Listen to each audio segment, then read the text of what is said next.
right. Like, I don't know if you guys can tell this by looking at me, but I am possessed of a superpower. Yeah, that's right. I am sin-vincible. Like every good superpower, I have an origin story. Here's what it is. When I was young, I was raised Catholic. Yeah? And before Mass, I stole an entire plate of communion host. And ate it all in the bathroom. It's invincible. I was busted too, I got caught by the nun, and the priest really wanted to punish me. But what was he gonna do? I'd already been forgiven. I lied. All he could do before Mass was sit there and frantically bless pita chips and hope that was gonna pass, like, Hail Mary, Ave Maria, goddamn kids. I was like, God, I wish I'd stolen the pita chips instead. Yeah? I don't know. Are you guys Catholic? Because, like, communion host represents the body and blood of Christ. Yeah, you know that. It tastes like that. That's what it tastes like. Like, pita chips would be way more delicious. I was so upset. It's like, shit. They're terrible. You're right. And I did feel bad. I mean, I wrestled with that dichotomy of what I'd done. Because on the one hand, it seemed pretty evil. I'd taken all the forgiveness, all the Jesus for the whole congregation, just for myself. On the other hand, for sure getting into heaven. That's absolute. It's invincible. Later on, holy crap. That's true. Oh, come on, you saw it coming, right? Boo. Right. I'll take the groaner. Screw you guys, that was funny. What the hell? I know what's funny. I'm invincible, don't tell me. I work in customer service. I got so pissed off the other day when a customer emailed to tell us she couldn't read the audio flashcards. You know? It wouldn't bother me, except I know this person makes way more money than me. And what they said was, I can't read the audio flashcards, and I don't need some numbnuts reading the definition and the answer for me. Okay, here's the thing. I'm the voice on the audio flash. Like, I'm the numbnuts, you guys. Like, I mean, totally sure that I called and left her a voicemail message. Yes, this is numbnuts. I just want to take a moment to define audio for you. Not sure you know what that means. That's not as much of a joke as it is. I'm just pissed off that somebody called me. All right, anyway, moving on. I've had kind of a stressful week, and I don't know why that is. You'd think I'd be really relaxed. Because I recently enjoyed an all-expense-paid, all-inclusive night away from my family. Yeah, which is the main source of my stress. Courtesy of the Hennepin County Detention Center. That's right, and my ability to blow over the legal limit. That was unfortunate. And they took me in, and that was quite an experience. That was my first time in that situation. I learned a number of things. First of all, every room they took me in, there was a sandwich crust on the floor. I didn't understand that, you guys. It's like, what up with a sandwich crust on the floor? Like, I'm a mom, and I know that's the most nutritious part of a sandwich. People should be eating that. I didn't get that. I'm confused. And I asked somebody about that, and they're like, well, if you're in here over mealtime, you enjoy a bologna sandwich and an apple. So, okay, I get that. Why is there a sandwich crust on the floor and no apple core anywhere?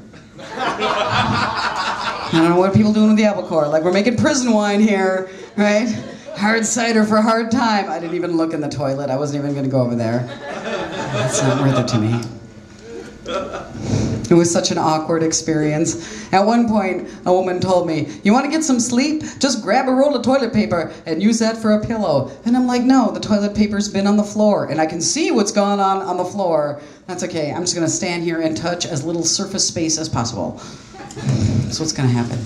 At one point, they brought in a young girl. Must have been her first time. And she came in, she was pretty cocky. She was like, I didn't take a breathalyzer.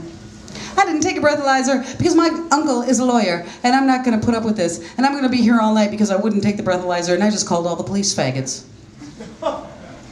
That's a terrible plan, young lady. And she looked at me. And I'll tell you what, you guys, when I got picked up, I had been hosting a show. So I was wearing leopard print skinny jeans.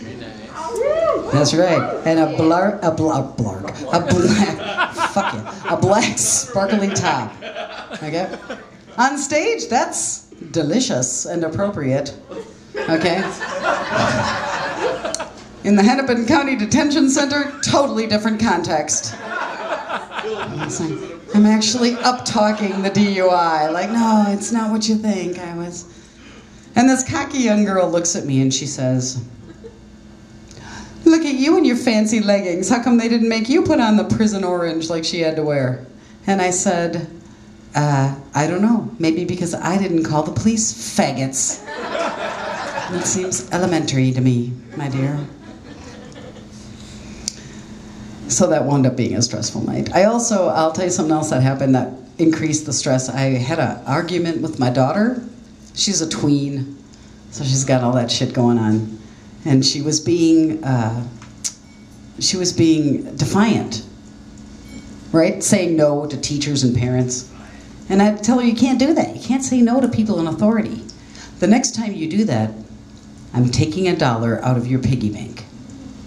Whoa, epic meltdown. Total temper tantrum. She couldn't believe it, called me a mean old troll. Said, I can't believe you would take money from my college fund. Yeah. That's right, you guys. I was like, holy shit, she thinks there's a college fund. Even if I start now, she's 10, it's like community college at best. So, I'm sorry, it's Normandale. I'll leave you with this last thing that happened just before I came out here. I was working in our yard, and my husband came up to me, and he held something out. He had something in his hands. He held something out. He said, what's this? And I looked, and what he had in his hand was a pair of my thong underwear.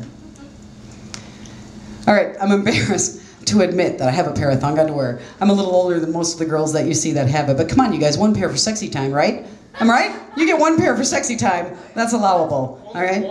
That's right. Thank you, sir. And there we are in the yard, and my husband's holding out in his hand, saying, what's this? And I was like, that's my underwear! And I snatched it out of his hand. That's not a pun. Snatched is what I did. I just grabbed it from him. It's not a pun. So that's my underwear. And he looked at me and said, because I just found it in the yard by the drain pipe. Oh. Right? See what happened there? It's awkward now because the accuser has become the accused. And I have to convince my husband that the number of times I stood in our yard by the drain pipe and took my thong underwear off was 0, you guys. Absolutely 0. Like not one time. Honest to God. I'm going to convince him of that. Here's what I figure out happened is I had taken the lint trap out of our dryer, and then I had dried a load of laundry.